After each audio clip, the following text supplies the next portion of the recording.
Well, the New York Times calls him arguably the most important intellectual alive. The Boston Globe has referred to him as America's most useful citizen. He was recently voted the world's #1 intellectual in a poll by Prospect and Foreign Policy magazine. We're talking about Noam Chomsky, professor of linguistics at the Massachusetts Institute of Technology and one of the foremost critics of U.S. foreign policy. Professor Chomsky has just released a new book titled Failed States: The Abuse of Power and the Assault on Democracy. It examines how the United States is beginning to resemble a failed state that cannot protect its citizens from violence and has a government that regards itself as beyond the reach of domestic or international law.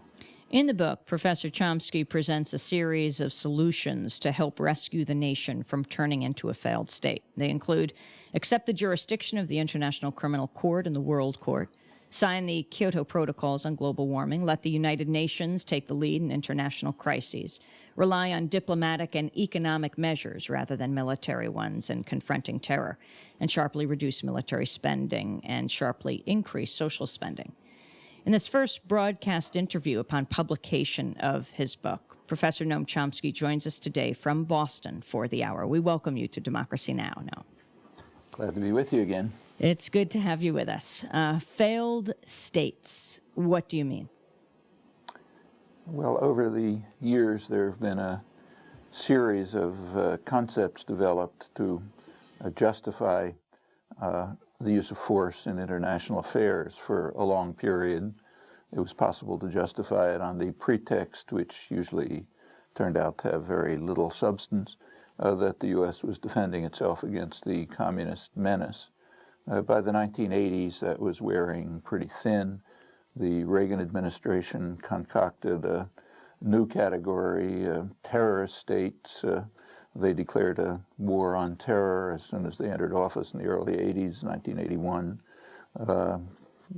We have to defend ourselves from the plague of the modern age, return to barbarism, the evil scourge of terrorism, and so on, particularly state-directed international terrorism. A few years later, this is Clinton. Clinton devised the concept of rogue states. It's 1994. We had to defend ourselves from rogue states. Then later on came the failed states, which either threaten our security, like Iraq, or require our intervention in order to save them, like Haiti, often devastating them in the process.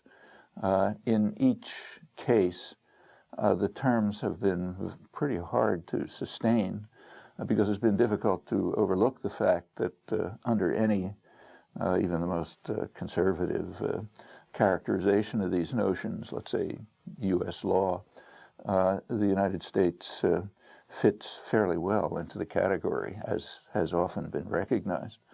By now, for example, the category of, even in the Clinton years, leading scholars, Samuel Huntington, others, observed that in the major journals, Foreign Affairs, that in most of the world, much of the world, the United States is regarded as the leading rogue state and the greatest threat to their existence. By now, a couple of years later, Bush years, same journals, leading specialists don't even report international opinion. They just describe it as a fact that the United States has become a leading rogue state. Surely it's a terror state under its own definition of international terrorism, not only carrying out violent terrorist acts and supporting them, but even radically violating the so-called Bush doctrine that a state that harbors terrorists is a terrorist state. Undoubtedly, the U.S.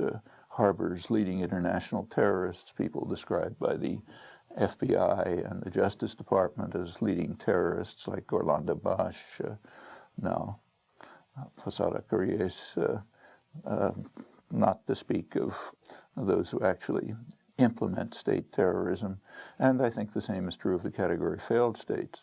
The U.S. increasingly has taken on the characteristics of what we describe as failed states. In the respects that Juan mentioned, and also another critical respect, namely what's sometimes called a democratic deficit.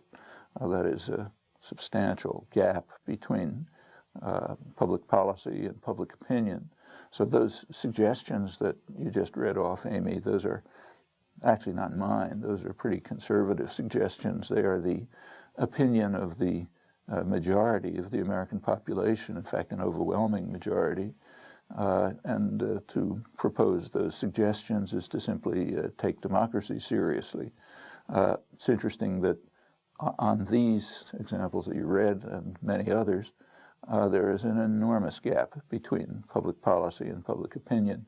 The proposals, the general attitudes of the public, which are pretty well studied, are both political parties are on most of these issues well to the right of the population. Well, Professor Chomsky, in the early parts of the book, especially on the issue of the one characteristic of a failed state, which is its increasing failure to protect its own citizens, you lay out a pretty comprehensive look at what especially in the Bush years, the war on terrorism has meant in terms of protecting the American people. And you lay out clearly, especially since the war, in the invasion of Iraq, that major terrorist action and activity around the world has increased substantially. And also you talk about the dangers of possible nuclear weapons being used against the United States. Could you expand on that a little bit?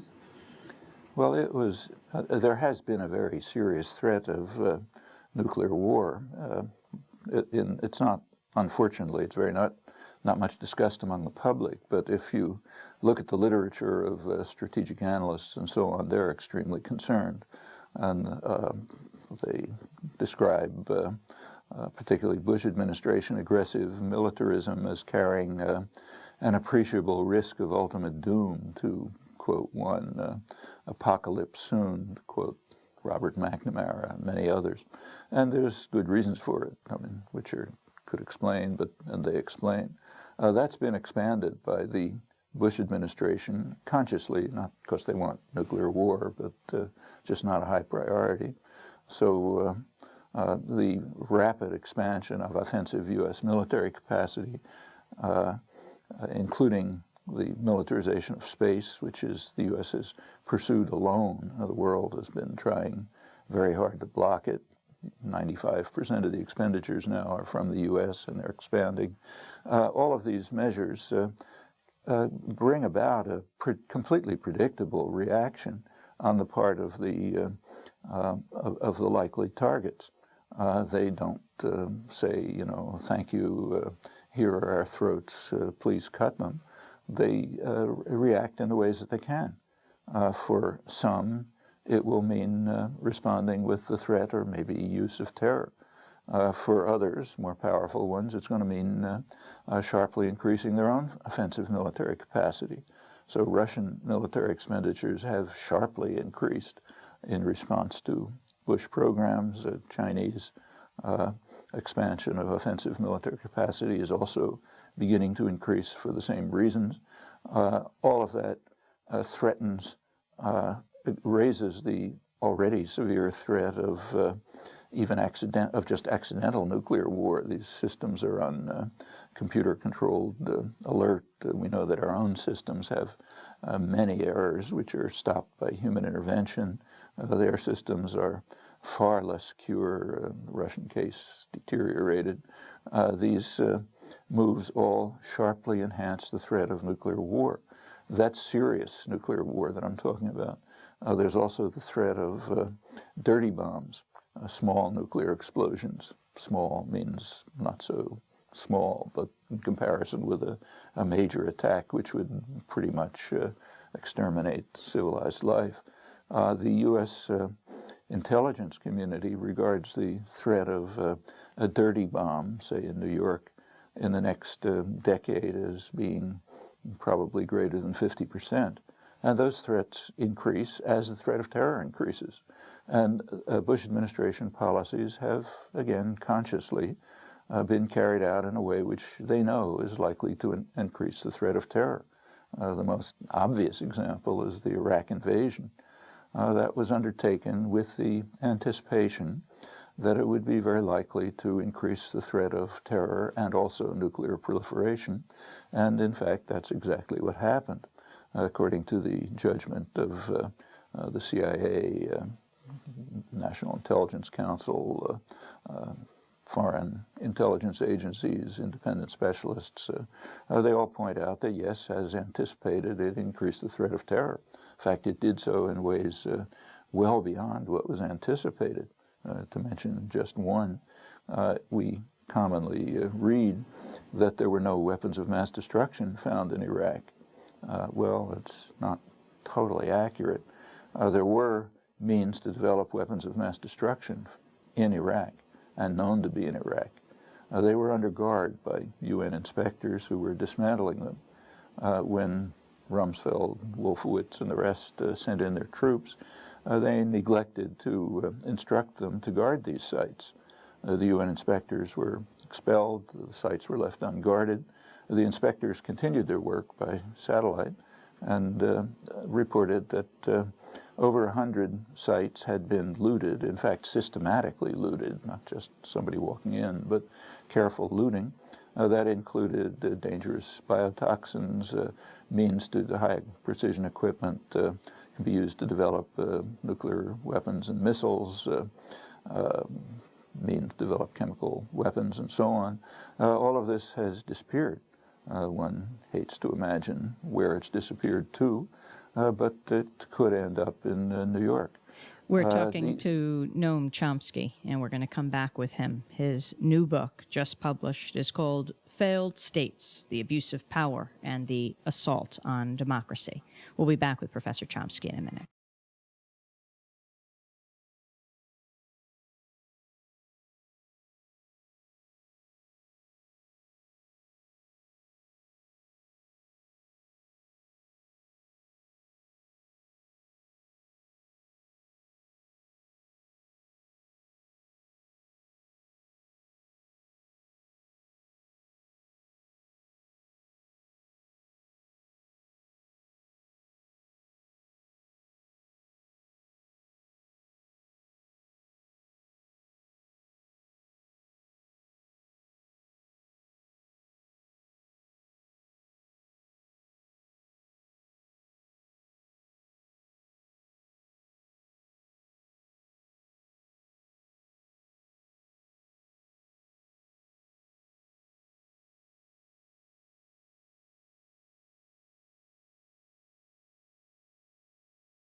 Here on Democracy Now!, democracynow.org, the War and Peace Report, we are broadcasting on over 400 radio and television stations around the country, on Pacifica Radio, NPR Radio, as well as low-power FM and community and college radio stations, on public access TV, on PBS stations, and on both TV satellite networks, on Dish Network Channel 9415, Free Speech TV, 9410 Link TV, and also on DirecTV Channel 375. And we are video and audio podcasting at Democracy Now!, and there you can also find our transcripts. We're talking to Professor Noam Chomsky upon the release of his new book, Failed States, the Abuse of Power and the Assault on Democracy. Noam Chomsky, a professor of linguistics at the Massachusetts Institute of Technology. I'm Amy Goodman here with Juan Gonzalez. Juan? Well, Professor Chomsky, in your book, you also talk about how Iraq has become almost an incubator, a university now for advanced training for terrorists who then are leaving the country there and going around the world, very much as what happened in the 80s in Afghanistan. And could you talk about that somewhat? Yeah, actually, these are just quotes from the CIA and other U.S. intelligence agencies and analysts. Yes, they describe Iraq now as a training ground for highly professionalized terrorists skilled in urban contact.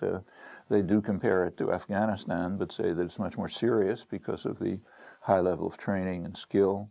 These are almost entirely Iraqis. There's a small number of foreign fighters drawn to Iraq.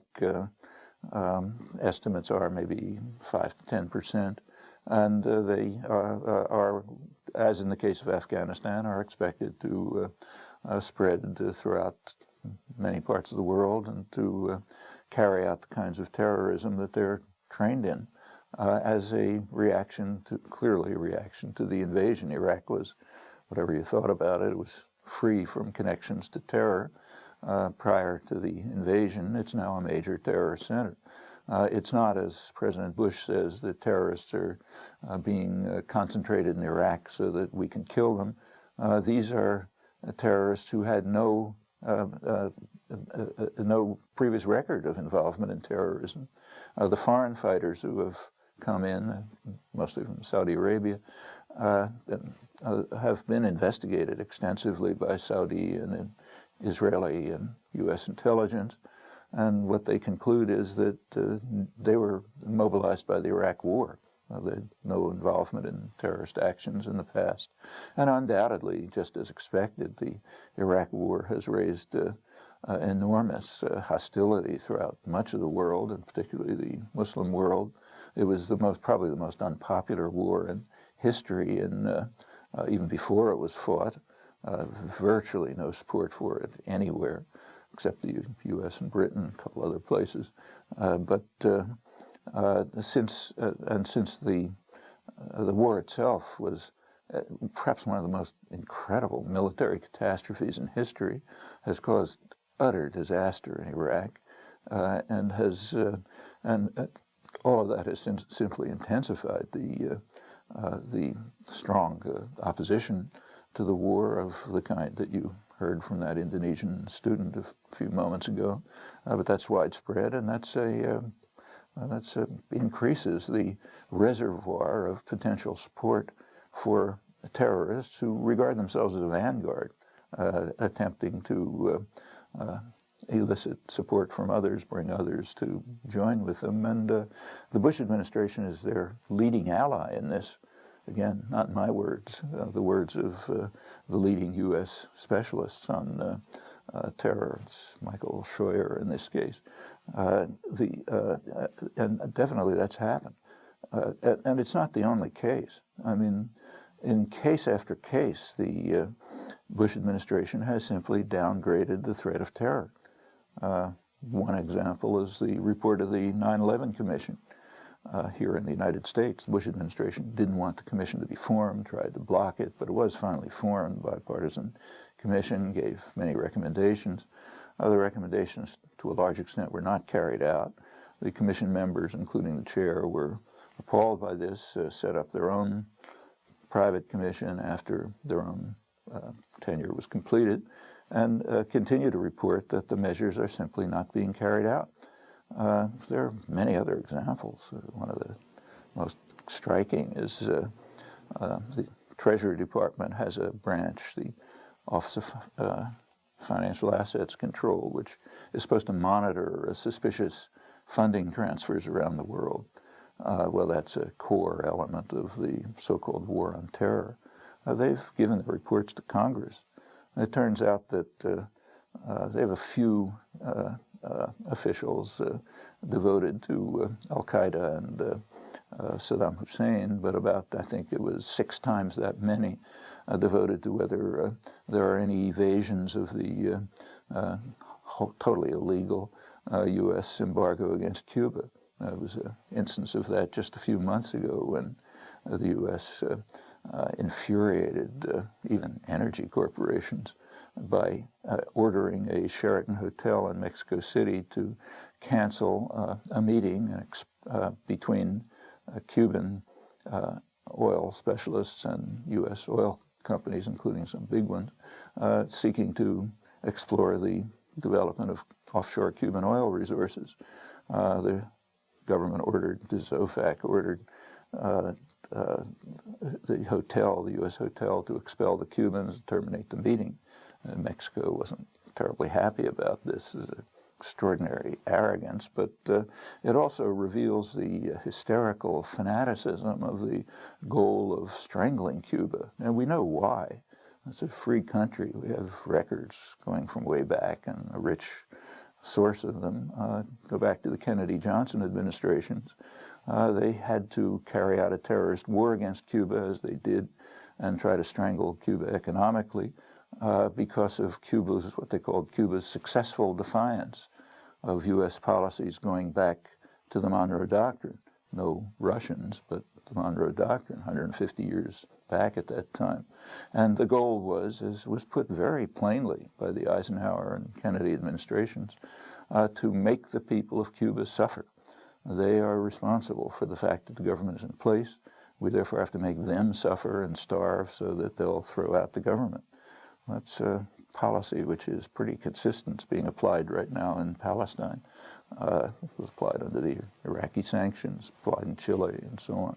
Noam It's Chomsky. savage. We're talking to Noam Chomsky, his new book, after he wrote Hegemony or Survival, one of scores of books, if not 100 books, that Professor Chomsky has written. His new one is called Failed States, The Abuse of Power and the Assault on Democracy. You mentioned Israel, Palestine, and I wanted to ask you about this new study that's come out. A dean at Harvard University and a professor at the University of Chicago are coming under intense criticism for publishing an academic critique of the pro-Israel lobby in Washington. The paper charges that the United States has willingly set aside its own security and that of many of its allies in order to advance the interests of Israel. In addition, the study accuses the pro-Israel lobby, particularly AIPAC, the American Israel Public Affairs Committee, of manipulating the U.S. media, policing academia, and silencing critics of Israel by labeling them as anti-Semitic. The study also examines the role played by the pro-Israel neoconservatives in the lead-up to the U.S. invasion of Iraq. The authors are Stephan, Walt, a dean at Harvard's Kennedy School of Government, and John Mearsheimer of the University of Chicago. They themselves are now being accused of anti-Semitism. In Washington, a Democratic Congressman, Elliot Engel of New York, described the professors as dishonest, so-called intellectuals and anti-Semites. The Harvard professor Ruth Wiss called for the paper to be withdrawn.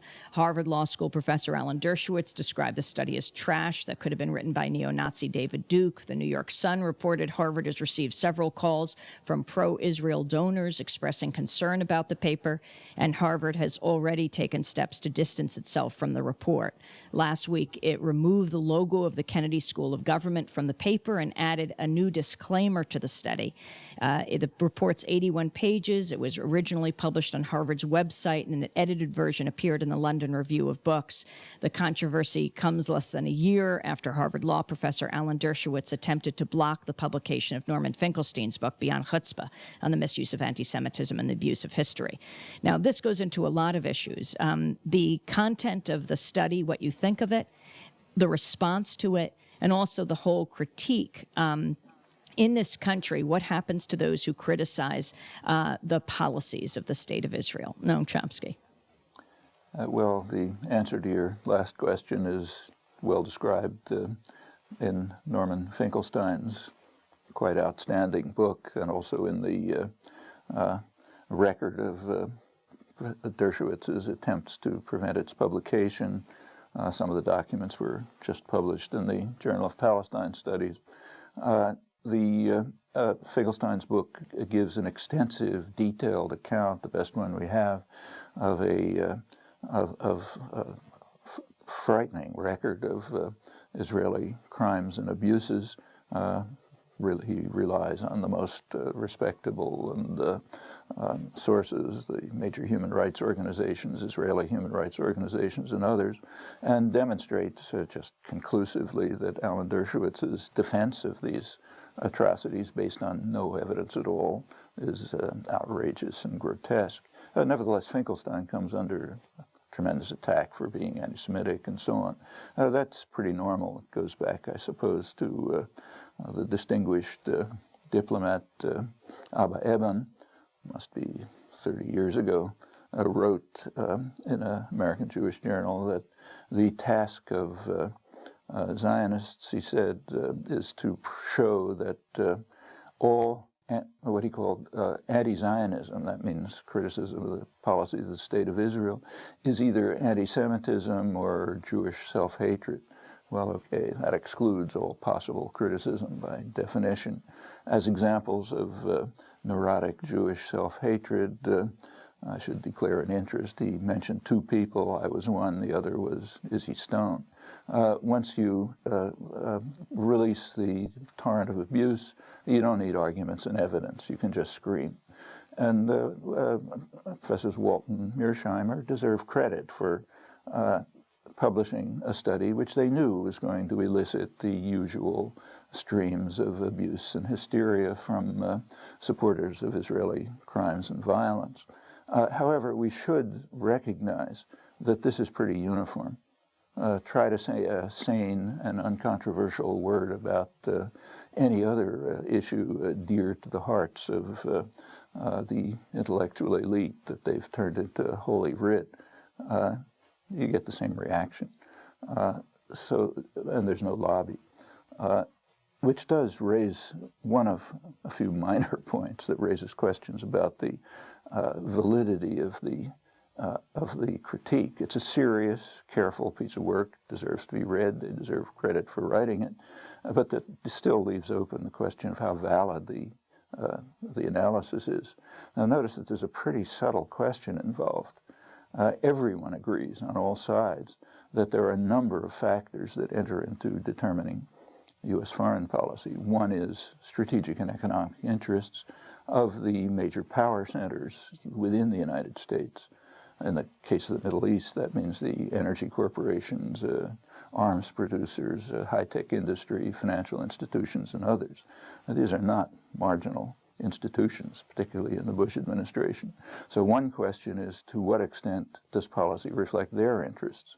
Another question is, to what extent is it influenced by domestic lobbies? And there are other factors, but just these two alone, yes, there you find them in most cases. And to try to sort out their influence is not so simple. In particular, it's not simple when their interests tend to coincide. And by and large, there's a high degree of conformity. If you look over the record, what's called the national interest, meaning the special interests of those with in whose hands power is concentrated, the national interest in that sense tends to conform to the interests of the lobbies. So in those cases, it's pretty hard to disentangle them. If the thesis of the book is that the lobbies have overwhelming influence, and the so-called national interest is harmed by what they do, if that were the case, it would be I would think, a very hopeful conclusion. It would mean that U.S. policy could easily be reversed.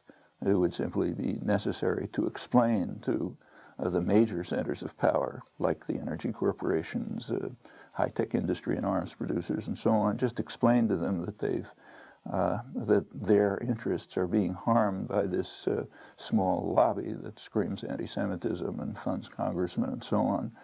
Surely those institutions can utterly overwhelm the lobby and political influence in finance and so on, so that ought to reverse the policy.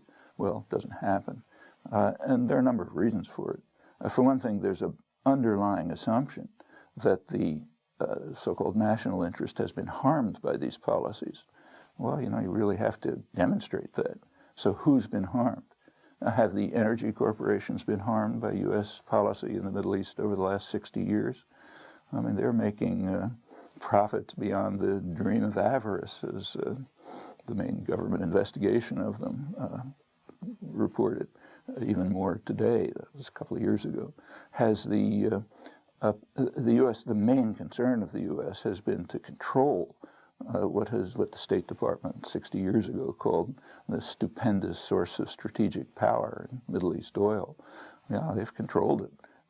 There have been, in fact, the invasion of Iraq was an attempt to intensify that control. May not do it, may have the opposite effect, but that's a separate question. It was the intent, clearly. There have been plenty of barriers. The major barrier is the one that is the usual one throughout the world, independent nationalism. It's called radical nationalism, which was serious. It was symbolized by Nasser, but also Qasem in Iraq and others. The U.S. did succeed in overcoming that barrier. How? Israel destroyed Nasser. That was a tremendous service to the United States and to U.S. power, that is, to the energy corporations, to Saudi Arabia, the main centers of power here.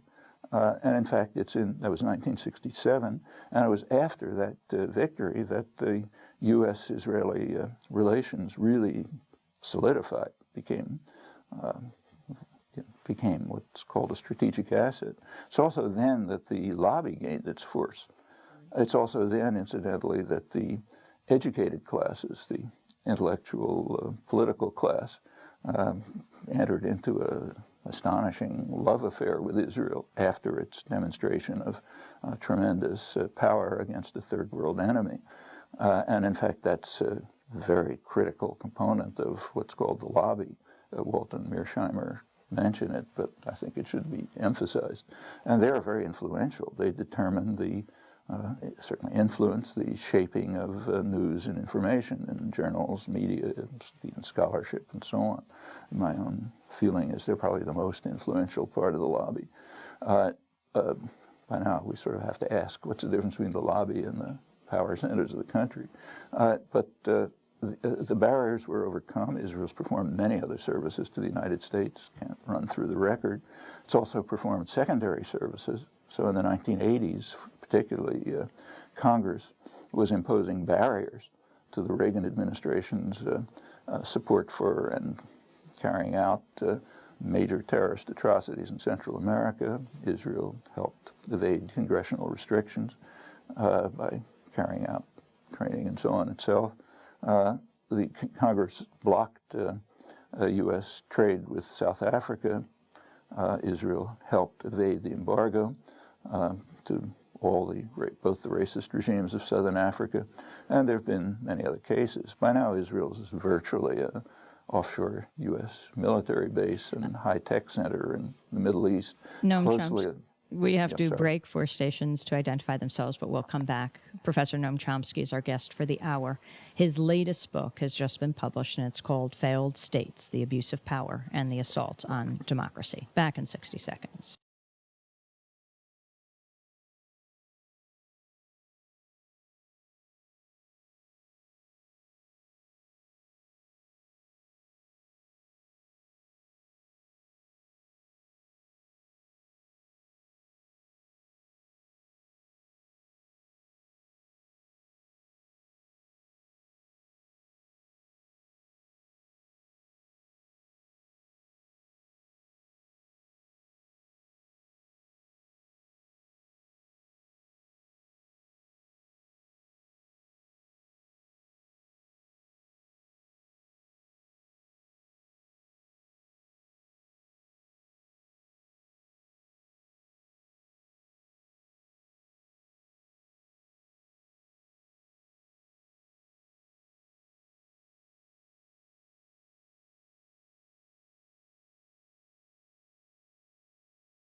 Chumbawamba here on Democracy Now!, democracynow.org, The War and Peace Report.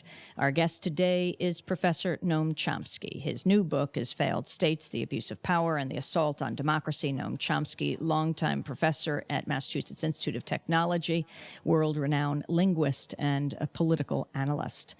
I'm Amy Goodman here with Juan Gonzalez. Juan? Professor Chomsky, in your book, you have a fascinating section where you talk about the historical basis of the Bush doctrine of preemptive war, and also its relationship to empire, or to the building of a U.S. empire. And you go back, you mentioned a historian, John Lewis Gaddis, who the Bush administration loves because he's actually tried to find the historical the historical rationalization for this use, going back to John Quincy Adams and as Secretary of State in the invasion by General Andrew Jackson of Florida and the Seminole Wars, and how this actually is a record of the use of this idea to continue the expansionist aims of the United States around the world.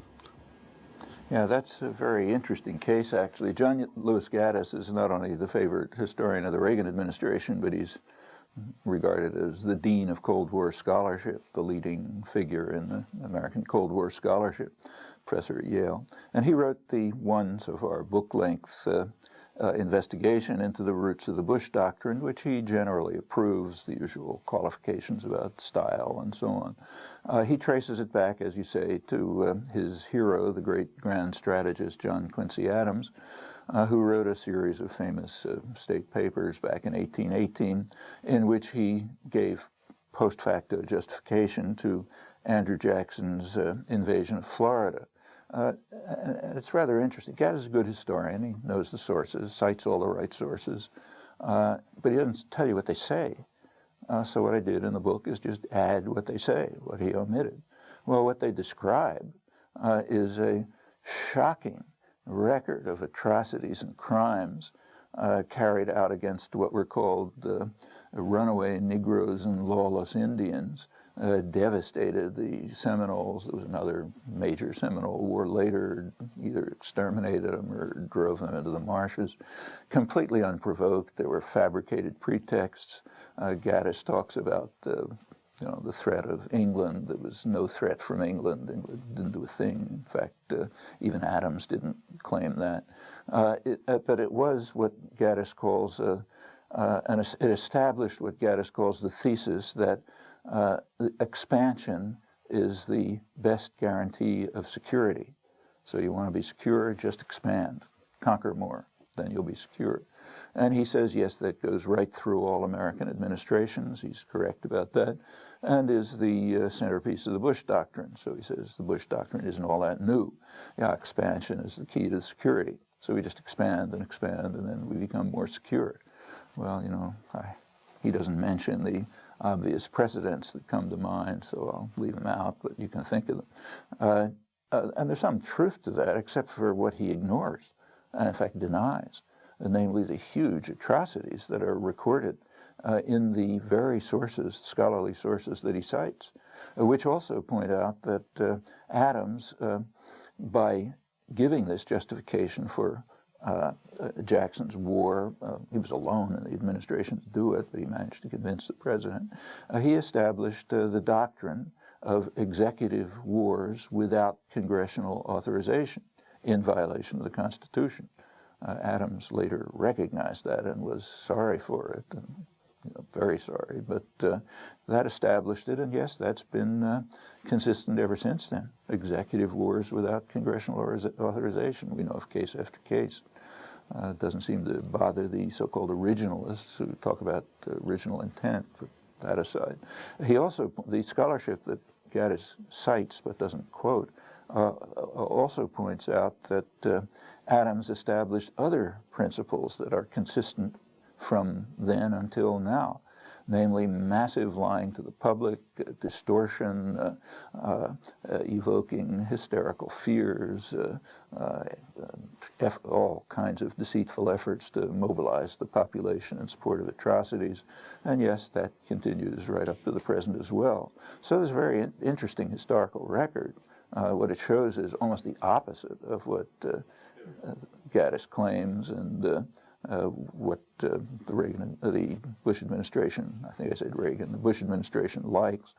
And it's right out of the very sources that he refers to, the right sources, the right scholarship, except that he ignores them. Noam Chomsky, but yes, the record's interesting. I wanted to ask you a question. As many people know, you're perhaps one of the most cited sources or analysis in the world. And I thought this was an interesting reference to these citations.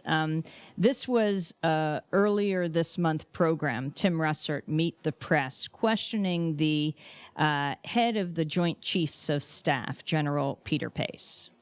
Mr. Joffrey said that one of his favorite American writers is Professor Noam Chomsky, someone who has written very, very strongly against the Iraq War and against most of the Bush administration foreign policy. Does that concern you? I hope he has more than one book on his nightstand. So it troubles you? I would be concerned if the only access to foreign ideas that the Prime Minister had was that one author. If in fact that's one of many, and he's digesting many different opinions, that's probably healthy. That's General Peter Pace, head of the Joint Chiefs of Staff, being questioned by Tim Russert, talking about Joffrey, who at this very moment is struggling to be, again, to hold on to his position as Prime Minister of Iraq. Your response, Noam Chomsky? Well, I frankly rather doubt that General Pace recognized my name or knew what he was referring to, but maybe he did. The quote from Tim Russert, if I recall, was that this was a book that was highly critical of the Iraq War. Well, that shouldn't surprise the Prime Minister of Iraq. After all, according to U.S. polls, the latest ones I've seen reported from the Brookings Institution, 87% of Iraqis want a timetable for withdrawal. That's an astonishing figure. If it really is all Iraqis, as was asserted, that means virtually everyone in Arab Iraq, the areas where the troops are deployed. I frankly doubt that you could have found figures like that in Vichy France or Poland under when it was a Russian satellite. What it means essentially is that virtually everyone wants a timetable for withdrawal. So would it be surprising that a prime minister would read a book that's critical of the war and says the same thing? It's interesting that Bush and Blair, who are constantly preaching about their love of democracy, declare that there will be no timetable for withdrawal. Well, that in part probably reflects the contempt for democracy that both of them have continually demonstrated, them and their colleagues, virtually without exception. But there are deeper reasons, and we ought to think about them. If we're talking about exit strategies from Iraq, we should bear in mind that for the U.S. to leave Iraq without establishing a subordinate client state would be a nightmare for Washington. All you have to do is think of the policies that an independent Iraq would be likely to pursue if it was mildly democratic. It would almost surely strengthen its already developed relations with Shiite Iran right next door.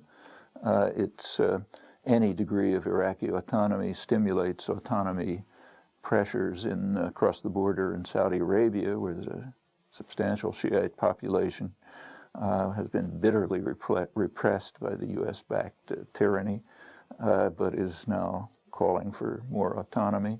That happens to be where most of Saudi oil is.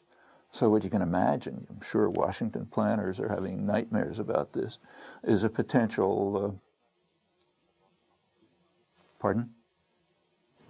If I'd like to ask you in terms of this whole issue of the democracy, and in your book you talk about democracy deficit. Obviously, the Bush administration is having all kinds of problems with even their model of democracy around the world, given the election results in the Palestinian territories, the situation now in Iraq, where the president is trying to force out the prime minister of the winning coalition there, in Venezuela, even in Iran. Your concept of the democracy deficit and why this administration is able to hold on in the United States itself. Well, there are two aspects of that.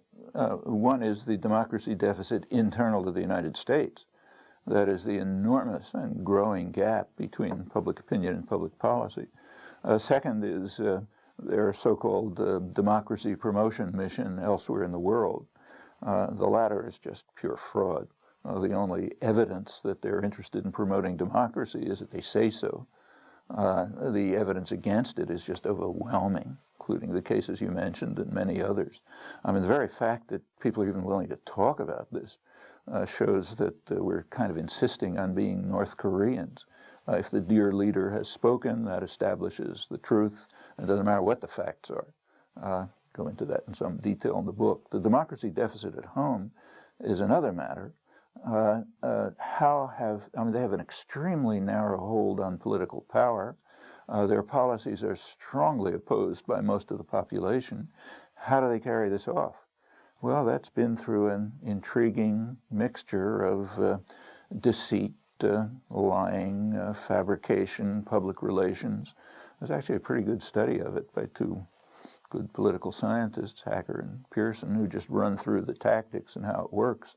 And they have barely managed to hold on to political power and are attempting to use it to dismantle the institutional structure that has been built up over many years with enormous popular support, the limited benefit system. They're trying to dismantle Social Security and are actually making progress on that, the tax cuts, overwhelmingly for the rich, are purposely creating a future situation, first of all, a kind of a fiscal train wreck in the future, but also a situation in which it will be virtually impossible to carry out the kinds of social policies that the public overwhelmingly supports. And to manage to carry this off has been an impressive feat of manipulation, deceit, lying, and so on. No time to talk about it here, but actually that book gives a pretty good account. I do discuss it in the book. That's a democratic deficit at home, and an extremely serious one. The problems of nuclear war, environmental disaster, those are issues of survival, top issues in the highest priority for anyone sensible. Third issue is that the U.S. government is enhancing those threats. And a fourth issue is that the U.S. population is opposed, but is excluded from the political system. That's a democratic deficit. It's one we can deal with, too.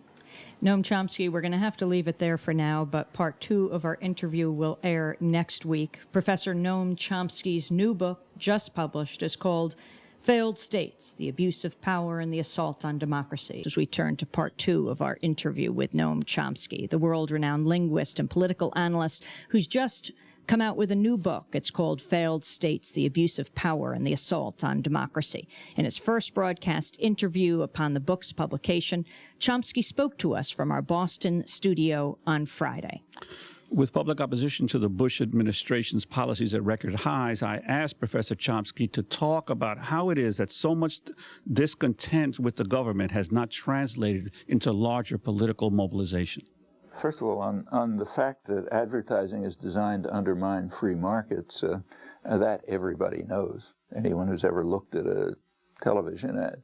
According to what you're taught in economics courses, our system is based on free markets with entrepreneurial initiative and rational choices by informed consumers.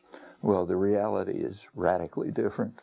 A tremendous amount of the entrepreneurial initiative, if you want to call it that, comes from the dynamic state sector on which most of the economy relies to socialize costs and risks and privatize eventual profit. And that's achieved by, if you like, advertising. So it's presented under the rubric of defense or some other pretext, but it's essentially a way for the public to pay the costs of research and development, take the risks, and eventually hand over the profits. There's some entrepreneurial initiative, but not all that much, mostly at the marketing end. As far as consumers are concerned, I mean, when you look at a television ad, it is not trying to create an informed consumer who's going to make a rational choice. We all know that. If they were going to do that, General Motors would just list the characteristics of its models, and you're done. The purpose is to delude and deceive by imagery. It's transparent, meaning to ensure that uninformed consumers will make irrational choices. And that goes straight to the democratic deficit. The U.S. does not have elections in a serious sense. It has advertising campaigns run by the same industries that sell toothpaste, public relations industry.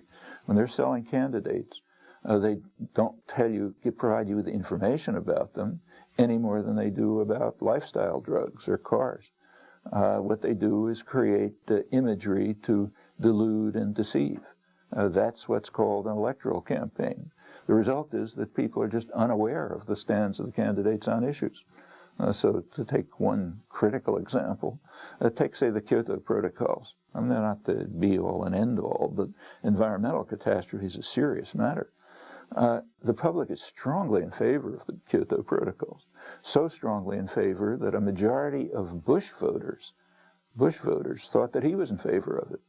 They're simply unaware. And it's not because of mental incapacity or lack of interest. It's because that's the way campaigns are presented. They're presented to keep issues off the agenda. Striking cases. Take, say, health care, one of the worst domestic problems, most serious domestic problems for most people, the major problem. I mean, it's the most inefficient healthcare system in the world, double the per capita costs of other comparable countries, some of the worst health outcomes, mainly because it's privatized. The public is strongly against it. For a long period, the public's been in favor of some kind of national health care system. Well, you know, Kerry is supposed to be the candidate of, you know, speaking for whose constituency calls for social spending and so on and so forth. The last presidential debate, a couple of days before the election, was on domestic issues. And the New York Times had an accurate account of it. It described it as, it pointed out that Kerry made no mention of any government involvement in any healthcare system. And the reason, according to the Times reporter, is that the idea lacks political support, meaning it only has the support of the overwhelming majority of the population, but it's opposed by the pharmaceutical corporations, the insurance industry, and so on. That's what counts as political support. So Kerry didn't mention it. And the public doesn't know a stand on these issues. And so it goes issue after issue. So these are not real elections. We'd laugh at them, and they were in some third world country. Now, take the war in Iraq. When you talk about the government propaganda system, we have to recognize that that includes the media. It includes the media, the journals, and so on. That's all part of the propaganda system. They're very closely linked. There is virtually no criticism of the war in Iraq. Now, that will surprise journalists, I suppose. They think they're being very critical, but they're not.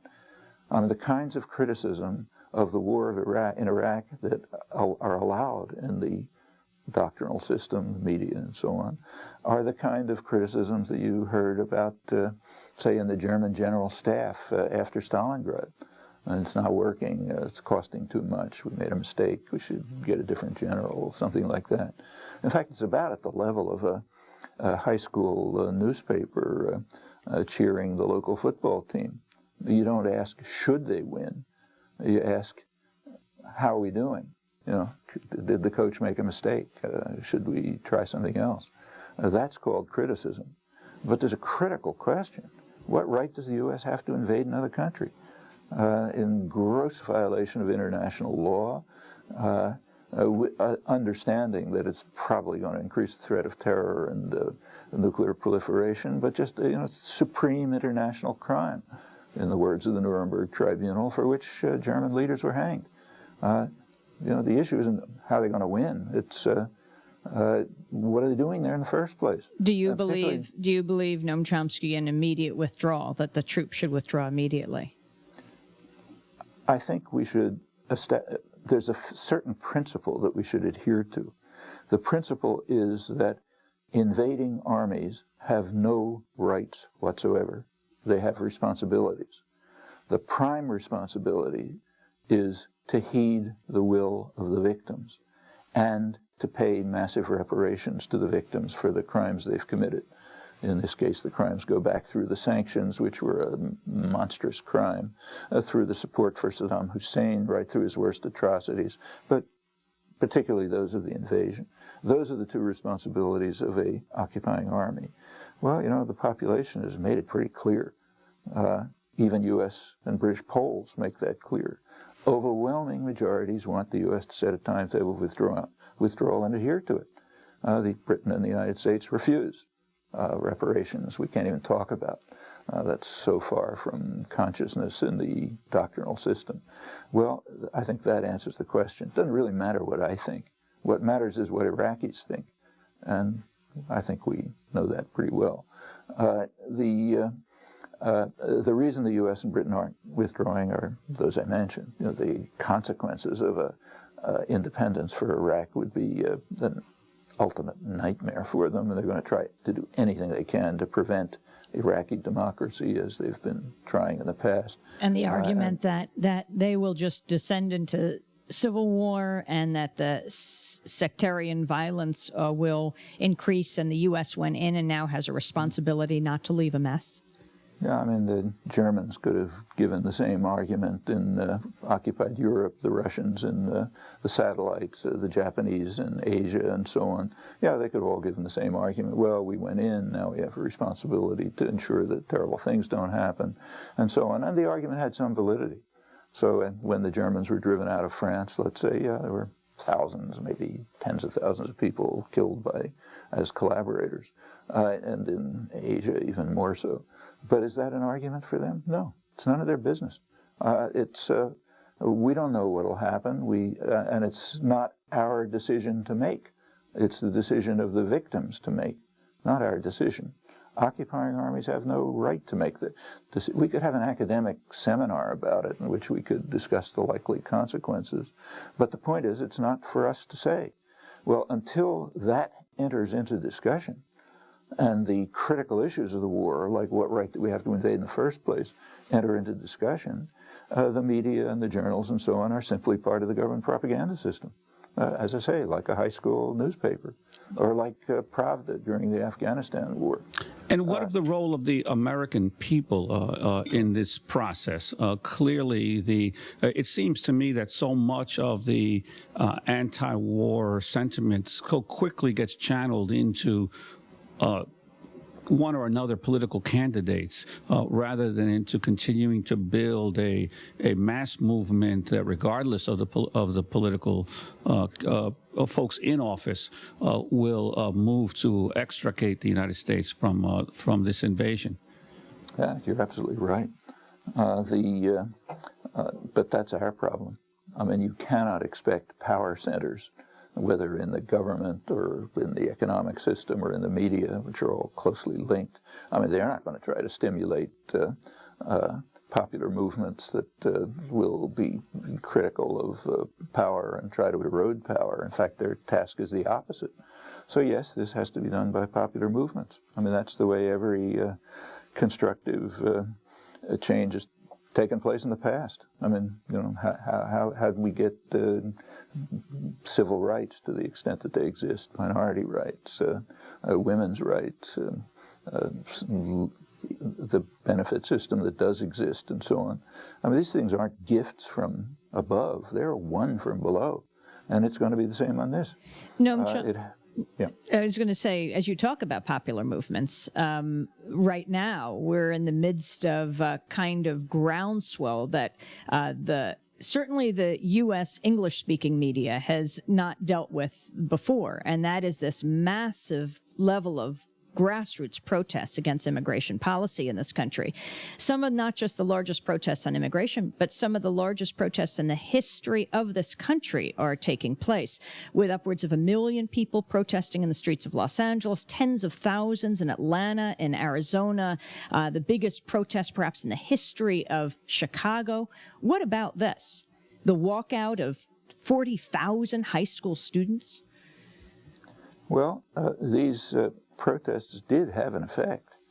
The bill that went through the Senate Judiciary Committee to some extent reflected them. Power centers cannot ignore public protests and even worse from their point of view, continuing organization. You know, a demonstration now and then, okay, you can live with it. If it continues and becomes real grassroots organization, developing a functioning political system in which people actually participate in forming and shaping policy and electing their own candidates. If it gets to that stage, they're in trouble. And we're far from that. In fact, it's kind of it's terrible irony. We ought to be ashamed of it. But if you want to look for democratic elections in the Western Hemisphere these days, you have to look at countries like Bolivia, not the United States. I mean, in Bolivia, they had a real election. It's the poorest country in South America. Last December, they had an election in which well-organized masses of the population, poor people, indigenous people, and others, managed to elect a candidate from their own ranks. There were real serious issues, and people knew the issues, and they voted on the issues. That's dramatically different from here. That's real democracy. You want to talk about democracy promotion, we need it here, and we can learn lessons from them. Actually, the same is true in Venezuela. Venezuela is bitterly denounced here by the government media propaganda system as totalitarian, dictatorship, and so on and so forth. Well, you can think what you like about Chavez, not our business. But the question is what Venezuelans think about him. That's the question if you believe in democracy. Well, we know the answer. During the Chavez years, support for the elected government has risen very sharply. It is now the highest in Latin America by a considerable margin.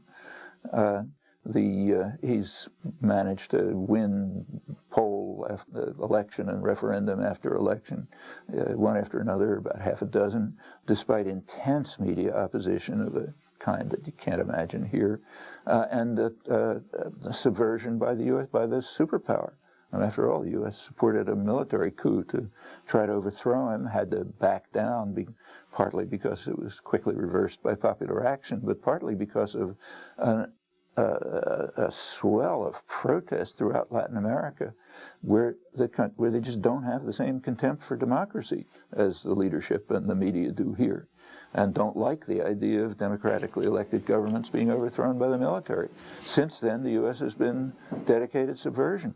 I mean, it's very probable that the last poll that I saw, a North American poll a couple of weeks ago, asked people who they're going to vote for in the next election, and I think it was about 2/3 said they'd vote for Chavez, and I think 4% for the next highest candidate. Well, in those circumstances, the U.S. is almost certain to turn to the standard operating procedure when you know you're going to lose an election. Try to discredit it by getting the opposition to boycott it. Well, you'll be glad to know that when you mentioned Hugo Chavez, when Amy and I interviewed him several months ago, he mentioned that his favorite American writer was Noam Chomsky, and he cited actually some of your books. And so I guess that there ought to be a poll taken of how many leaders in the third world are reading Noam Chomsky, because you're obviously having an effect on many of these leaders. Well, I don't want to be self-serving, but I actually know quite a few examples. What are the other ones, Noam? Well, it's unfair to mention them. Well, let me ask you. They've got their own problems with the U.S. government. Let me ask you about Haiti. How does this fit into the picture that you're talking about? Well, won't run through the whole story, but Haiti actually also had a democratic election of a kind that should put us to shame. They had a real democratic election in 1990, again, like Bolivia, mass of grassroots organizations, poor people that nobody was paying any attention to, succeeded in electing their own candidate. To everyone's astonishment, everyone assumed the U.S.-backed candidate representing the elites and the power centers would easily win. Well, he didn't. He got 14% of the vote. Very quickly, instantly, the U.S. moved to subvert the election, instantly, by what are called democracy promotion measures, meaning supporting the opposition. That's what USAID did and so on. Try to support anyone opposed to the government. Other measures were taken. Pretty soon there's a military coup, led to years of vicious terror. Contrary to what people believe, the U.S. supported the coup. It continued to trade with the junta and the rich elite, increasingly under Clinton. Clinton actually authorized the Texaco Oil Company to provide oil to the junta and the elite, overriding formal presidential directives blocking it. Finally, the Clinton administration decided that the public had been tortured enough, sent in the Marines. That was called democracy promotion. However, as Ellen Nairn right away pointed out and others, Aristide was restored on the condition that he accept the policies of the defeated U.S. candidate in the 1990 election, harsh neoliberal policies which were bound to destroy the economy, as they did, led to turmoil, disaster, continuing U.S. subversion. Finally, the Bush administration blocked aid, more turmoil and confusion. Then came by now the country was kind of falling apart. You can go into the details. But finally, the U.S. and France simply intervened and removed the president. France was particularly infuriated because Aristide had politely called upon France to do something about the crushing debt that had been imposed on Haiti back in 1825 as punishment for for liberating themselves from France. They've been bearing this ever since, and naturally that infuriated France. How can the Haitians dare to say this? So the U.S. and France basically kicked him out. Horrible atrocity since. Now they're trying to reconstruct somehow. Again, we owe them enormous reparations, as does France, for the atrocities we've been carrying out there, actually for over a century, after we took over the project of torturing Haitians from France. It's hard to know what the possibilities are. I mean, the society's been really devastated. It's one of the poorest in the world. And the latest of Aristide being taken out of Haiti after he was reelected, this, of course, February 29, 2004, on a U.S. plane with U.S. military and security, and sent to the Central African Republic? Yeah, not only that, but the U.S. won't even allow him back into the region. I mean, it's essentially insisted that he be imprisoned in South Africa.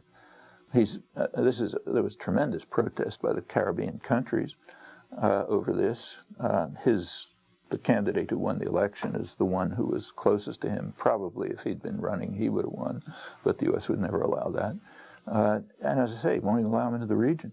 Well, that's just another illustration of the near passionate hatred of democracy, which is consistent and is indeed recognized. It's even recognized by the scholarship of the most prestigious scholarship by advocates of democracy promotion. They advocated, like Thomas Carruthers, head of the Carnegie Endowment Project, was the most respected. He advocates it and says it's wonderful, but he also points out that the U.S. has consistently been opposed to it. There is what he calls a strong line of continuity in all administrations, namely, democracy is promoted if and only if it supports U.S. strategic and economic objectives. In Central America, for example, where he was particularly involved, he was involved in the Reagan State Department. He says, yeah, the U.S. opposed democracy, and the reason, he says, is the U.S. would tolerate only top-down forms of democratic structures in which traditional elites allied to the United States would remain in power in highly undemocratic societies. Yeah, it's kind of democracy promotion that that the administration preaches and that the press and journals hail as magnificent. And again, this is kind of North Korea. And another region, of course, back to Israel, the election of Kadima, the media characterizing Kadima as the centrist party that is going to do away with many of the settlements in the West Bank, and then the election of Hamas in the occupied territories. Your response? Well, I would just urge anyone who wants to look into this to compare the lead editorial in the New York Times yesterday with the lead editorial yesterday in the world's leading business journal, the London Financial Times.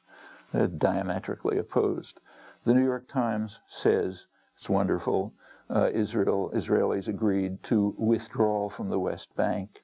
Of course, there is the little matter of borders, but they say that's of no importance, minor issue where the borders are. No issue except for the people who live there. That's the New York Times. The Times reported the anguish of the settlers that'll have to leave. It's kind of as if, the reporting has been as if, say, I broke into your house, took over the whole house, finally agreed to tortured you, stole everything from you and so on, and then agreed to leave you the attic and the cellar, but keep the rest of the house. And I do that with great anguish because I don't want to leave the attic. I kind of liked it. I mean, that's the way it's being reported. It's scandalous. Noam Chomsky, world-renowned linguist, political analyst, on the publication of his new book, Failed